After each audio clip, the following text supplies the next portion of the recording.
Ce week-end s'est déroulé le Grand Prix d'Australie de Formule 1. Ce n'est pas ça dont je vais parler aujourd'hui. Le Grand Prix était plutôt pas trop mal. Mais c'est pas ça, c'est surtout ce qui s'est passé en piste qui m'a un peu énervé puisque ça fait pas mal d'années que ça se déroule et qu'il n'y a aucune réaction. De toute façon, il y a le titre de la vidéo, donc vous saurez de quoi je vais parler. C'est tout simplement tout ce qui est tassement, ce qui est zigzag en ligne droite, ce qui est zigzag également en freinage, et ce qui s'est déroulé ce week-end, notamment avec Lance Stroll qui a débranché le cerveau ce week-end. Si vous n'avez pas vu le Grand Prix d'Australie, en tout cas les qualifications, il s'est passé ce qu'il y a devant votre image. Eh bien, c'est tout simplement un accident entre Lance Stroll et Nicolas Latifi. Tout simplement puisque Lance Stroll n'était pas content. Je vais resituer un peu le contexte dans un instant, mais après je vais parler un petit peu de ce qui... ça fait tout simplement plusieurs années que ça se déroule et qu'il n'y a aucune réaction. Pour vous resituer dans le contexte, il reste 2 minutes en Q1, les pilotes ralentissent sur la trajectoire comme ils le font à chaque fois, et ça aussi ça m'énerve et je vais en reparler tout à l'heure. Et voilà les deux fils à papa qui se doublent et dédoublent. Ça devient un petit peu musclé, Stroll va déjà passer Latifi qui lui gentiment lui laisse la place, Stroll déjà va le tasser un petit peu. Et Latifi, en revanche, va repasser par la droite Lance Stroll. Mais Lance Stroll, lui, n'est pas content. Il va mettre un coup de volant sur Latifi et l'envoyer dans le mur. C'est tout simplement inacceptable. Le problème là-dedans, surtout, c'est le système de pénalité de la FIA. C'est que Lance Stroll n'a pris que 3 places de pénalité et 2 points sur sa licence, qui en contient 12, je rappelle. Oui, mais 3 places de pénalité, le problème c'est que Lance Stroll partait 20e. Donc à moins de le faire partir 23e, je sais pas. Le hasard va même faire que Lance Stroll va gagner une position plutôt que d'en perdre 3, puisqu'Albon sera disqualifié pour un problème d'essence. Oui, on disqualifie les gens pour un problème d'essence, mais pas pour des coups de volant. C'est un peu bête aussi là-dessus. Albon part donc dernier, Lance Stroll part donc 19e en s'étant qualifié 20e et en ayant mis Latifi dans le mur. Il n'y a rien de plus logique. Surtout que ce n'est pas la première fois que ça arrive. Il y a beaucoup de fois où ça arrive des zigzags en ligne droite, des coups de volant un peu hasardeux sur les freinages ou même en pleine ligne droite, et également surtout le ralentissement des pilotes en qualification qui est beaucoup trop faible et on a failli avoir plusieurs accidents. Mais apparemment la FIA attend d'avoir un blessé ou pire pour réagir. Et ça c'est un peu gênant aussi. Le problème, c'est que les pilotes continuent à faire ça, puisque la FIA ne sanctionne pas. Et il y a un Grand Prix, je ne sais plus lequel l'année dernière, où la FIA avait dit clair et net qu'elle serait intransigeante sur le ralentissement en piste. Eh ben, les pilotes se sont donnés à cœur joie et il n'y a eu aucune pénalité. Effectivement, la FIA a été intransigeant, mais du mauvais côté. Alors oui, je gueule, je fais mon coup de gueule, mais il faudrait des mesures concrètes du coup pour éviter que les pilotes fassent des bêtises comme ça. Mais j'en ai trouvé quelques-unes, vous me direz ce que vous en pensez.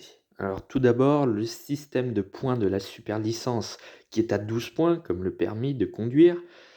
Le problème, c'est que aucun pilote n'arrive aux 12 points. Il faudrait faire vraiment beaucoup d'infractions. Et le problème, c'est que les pilotes en font beaucoup.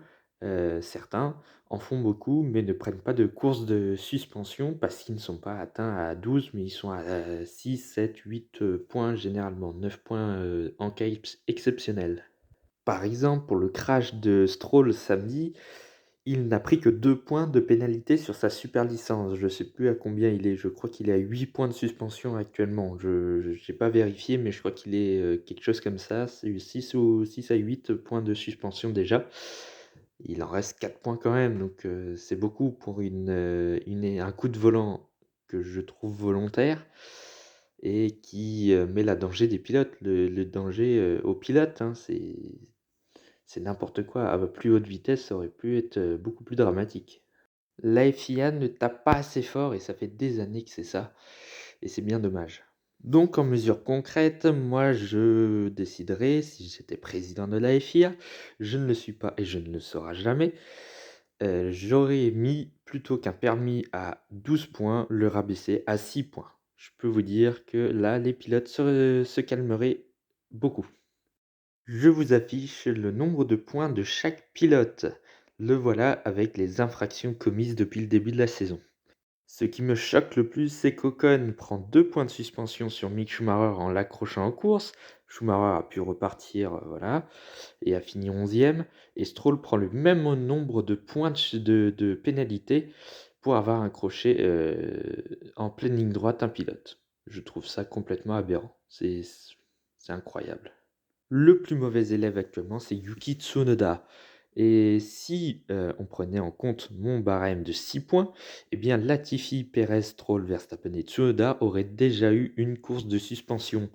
D'ailleurs, les deux pilotes Red Bull, je ne vois pas pourquoi ils sont à 7 points, ça me paraît beaucoup. Bon, je viens de voir ça, je l'ai vu tout à l'heure, mais ça me paraît bizarre quand même que les deux pilotes Red Bull aient 7 points sur 12 déjà de retirés.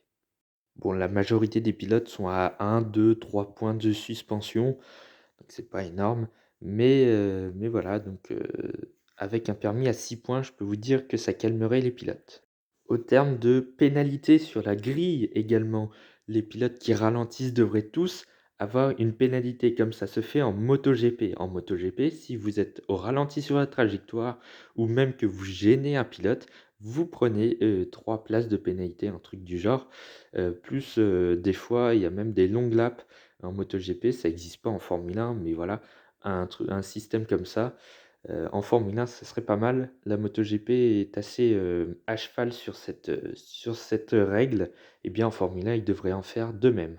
Pour des accrochages aussi graves, bon, l'accrochage entre les Canadiens n'était pas grave au sens, au premier terme, mais ça aurait pu être dramatique en haute vitesse.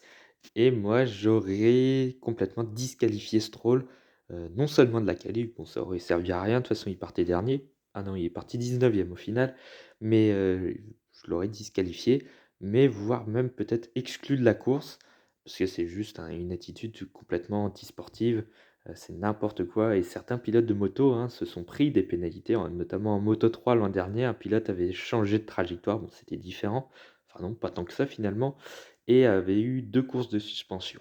C'était, le Turc Deniz Öncü. Voilà pour ce petit coup de gueule sur, donc les changements de trajectoire et les ralentissements. Je trouve ça très pénible et je suis pas le seul à le dire.